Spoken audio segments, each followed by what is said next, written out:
I recently finished one of the most impressive books I think I've read in a long time, and that was Possession by A.S. Byatt. So let's talk about this.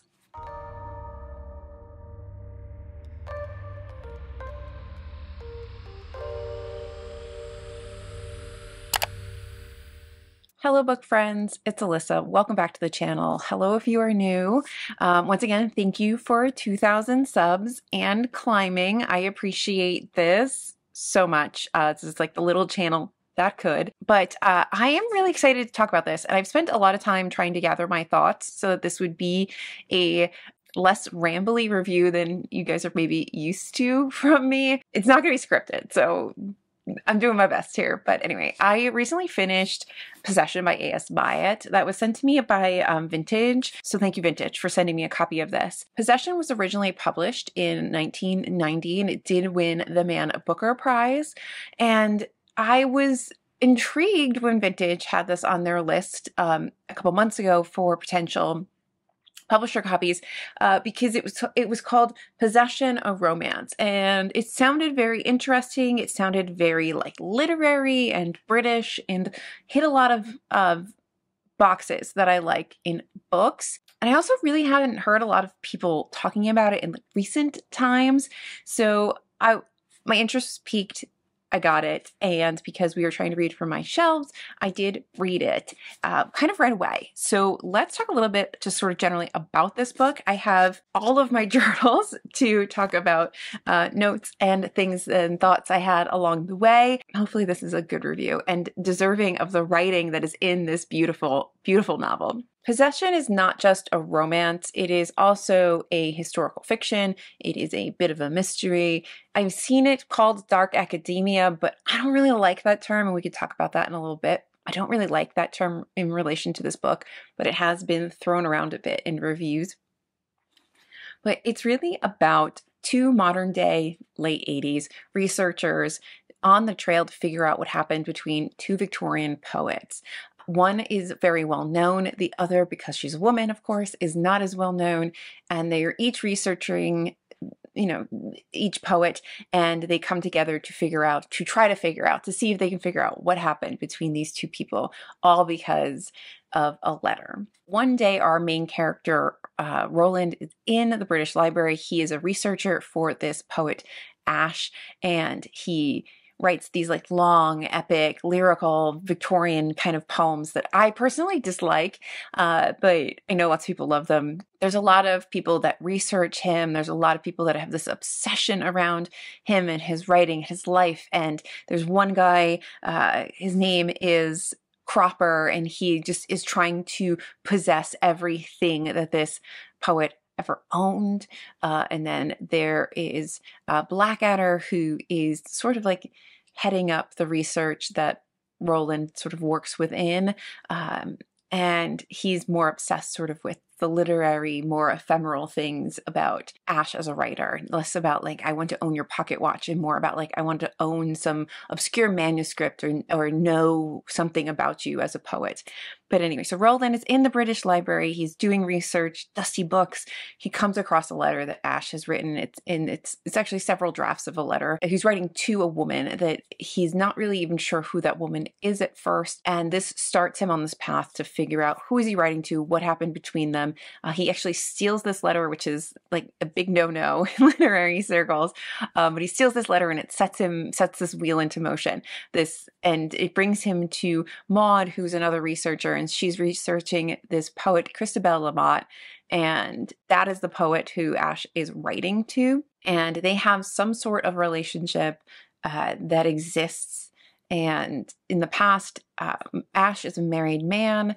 Lamotte is living a potentially queer, are they just roommates, are they best friends, life with another woman in this home in London. I think they're in London. They come together and they have a life and they have a romance. Roland and Maud are trying to figure out what exactly happened between these two people, and this journey takes us all throughout England and France as they pull together journal entries and letters and poems and memoir pieces and all kinds of bits of writing to plug in the holes and try to figure out these two people's lives and what happened to them. And while they are doing that, you also have people like Blackadder and Cropper who have figured out that there is this new thing happening with Ash, that there's some letter, there's some thing that they don't possess yet that they want to possess. And so they are also trying to find things, but for different reasons. They are sort of all in pursuit of what happened with Christabel and Ash. And it makes for a really compelling read and a very interesting look at like relationships and sex and gender and how things change and don't change between different time periods. And I really found this to be a surprisingly good novel. And it's not a romance in a sense where there's a lot of passion and sexuality that's occurring. It's a lot of repressed feelings. Christabel and Ash really can't be together because Ash is married, but they feel compelled to be together. They become obsessed with one another, and they do have their moment, and that moment has its own repercussions and things that spill out from it. And Roland himself is in a relationship with a truly terrible person who gets less terrible as the book goes on, but is truly terrible with Roland. And he becomes enamored with Maud, and there is this will they, won't they, will they ever do anything? Should they do anything? I had a lot of internal discussions between Christabel and Ash and how they could have a relationship or not. Could they have a relationship or not? You know, Christabel is this incredibly independent woman. She has set up a life where she can live more like a man in a world where the only way to have freedom is to sort of be married and fulfill traditional female roles. It's very difficult to be a single female taking care of yourself. So she is very understandably protective of that, and having some sort of relationship with Ash could be a jeopardy to that safety, to that life, to that independence that she has created for herself. And there is definitely some repercussion to it all, to them finally giving in to their passions and their obsession and their love. But there is something sort of satisfying in the fact that they can't ever truly be together, because being together, I think, would ruin Christabel as a poet. And so they still get to be their own individual people, which I thought was really lovely to watch. But they did also get to give in and cave into that obsessive sort of romantic passion that they do have to allow it to have a life for even a short period of time. And so I did enjoy that. I really enjoyed the look at academia, and especially like academia in the 1980s, and it made me very nostalgic for a pre-internet age. It made me miss letter writing and reading letters and the slower sort of bits of life. This is fun and great and I love it, but I do remember the joy of going to the mailbox and getting a letter from a friend and reading it, and then sitting down and crafting a response in return. And reading these letters that Byatt writes they're so lovely. It's just such a wonderful way to fall in love with somebody. It's a wonderful way to get to know somebody. And it's a way that doesn't really exist anymore. You could argue that perhaps email is similar, but it's still not the same. And it's just interesting reading this from a more modern perspective and seeing how things have changed so much. I mean, the amount of times that they reference a Xerox machine and how like kind of like newfangled and marvelous a Xerox machine is. And it's kind of funny now, but that was like the height of technology, to be able to just copy letters and have them there. And, you know, we're used to scanning and sending and digital and blah, blah, blah. A Xerox machine was like, that was some serious tech back in the day. So I found that kind of funny. Like I kept laughing to myself every time they talked about a Xerox machine. They were like, the Xerox machine. So yeah, I really appreciated that mix of time periods, writing styles, and in particular, the letters and journal entries that Byatt includes to tell the story, to reveal the mystery, to drop in pieces of what has been happening with these people long dead. And what was amazing to me, and why I think this is possibly one of the most masterfully written books I've read to date, is that everything in this is Byatt. It very much reads like Ash and Christabel are real people. These were people that existed. These are actual poems that have been published. These are actual fairy tales that have been published, and they're not. They are all things created by Byatt, and they are all different voices and styles, and they're done so well. It's not that this never happens in other books, it's the mastery, the level of expertise that Byatt shows in how she crafts these poems and these journal entries and the regular, text running through. It's phenomenal. I mean, it's so believable. And she's truly a scholar of Victorian literature and Victorian poetry. I mean, I don't like Victorian poetry, especially the kind of poetry that Ash is writing, these long poems that have references to like biblical texts and ancient texts and things that I've neither read nor care to read because they're just not interesting to me. The beauty of a lot of these poems is lost on me because it's just not something that I enjoy. But I can appreciate the skill with which the skill it takes to write these things, and to see her do that and to do Lamott's voice, Christabel's voice, and these different memoirs and journal entries, and just flipping back and forth between writing like a Victorian era person and writing like a modern 1980s young man. Almost like it's easy. It was so effortless. I was absolutely blown away. I think I wrote in my journal like 1,000 times how blown away I was by the actual skill it took to write this book. It is amazing. I mean, that gets it like so many stars just there. It is such a skillfully written story. I do think that some of the criticism that might be out there on this book is that it is a bit of a slow start. It takes a while to get your footing in the story and to feel very connected. There's a lot of characters and there's a lot kind of people and things moving around, and then you switch from modern day to Victorian day, and there's just like a lot to grapple with. There's a lot of like these poems and these different people and different time periods and different styles, and in the beginning it feels kind of clunky, and then somewhere along the way, like a quarter of the way through, it just kind of clicks. And then this story takes off and you start to have that more detective story, more mystery element. And by that I mean the secrets are being slowly unveiled as you go through the story. And it culminates in this really fantastic, very like crime novel in a cemetery. There's a storm, dramatic sort of final moment between all the characters and everybody who's hunting down stuff on Ash. And it's dramatic and fun and feels so different than the start of the book, which is a little bit stodgier and a little bit more academic and a little less personable. It was such a ride. I really loved this book so much. I'm just looking down at my notes. One of the things I kept thinking about throughout this whole thing is that it could have almost been retitled Obsession, a Romance, because there is a lot of discussion of what it means to possess something, to possess somebody in a relationship, to possess knowledge, to possess the facts of history or the facts of someone's life, to possess objects, to possess. There's a lot of possession that is going on throughout the novel. And I know like Roland talks a lot about this idea of this like white room and like this clean, sterile kind of environment. And it's almost like Roland doesn't want to possess anything. He's scared to possess anything. He just kind of wants to exist.